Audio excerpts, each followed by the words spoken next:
Bola to dosť družná noc. Napadnutie tou zverou na strome. Pršalo.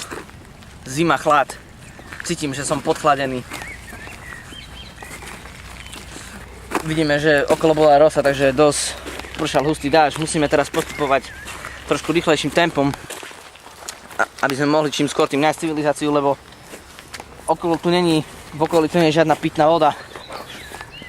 Takže musíme nájsť niečo, kde sa dá napiť, niečoho. Lebo človek vydrží bez vody iba chvíľu.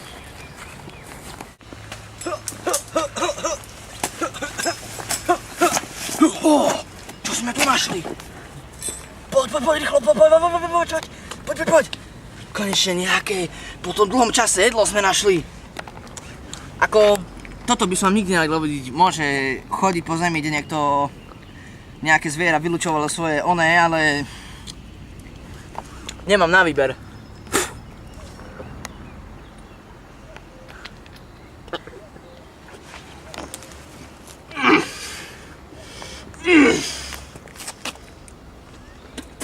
Fuj, slis.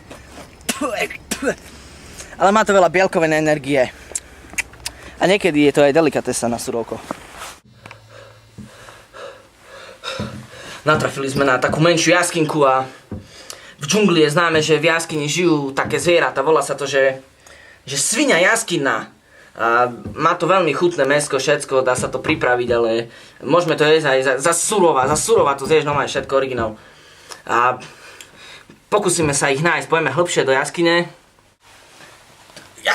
Jaskyna sviňa práve tam ušla.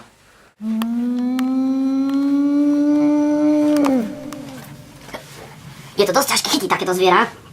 Musíme na to použiť špeciálnu pasu, lebo môže to vydať feromóny vonku z nohy.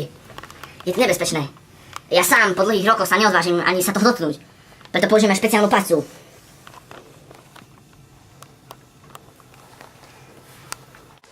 Boli sme tu nedaleko tejto jaskyne sme našli potok, kde sme našli túto mušlu. Klacek z lesa poslúži ako návnada. V čom to celé spočíva? Hodíš, klacek. Vyškáš, kým príde zviera, nenápadne sa k tomu postavíš a musíš zadržať dých, toto je veľmi dôležité, aby si zadržal dých. Keď zadržíš dých, počkáš, kým príde tvor, prikrieš ho a je tam.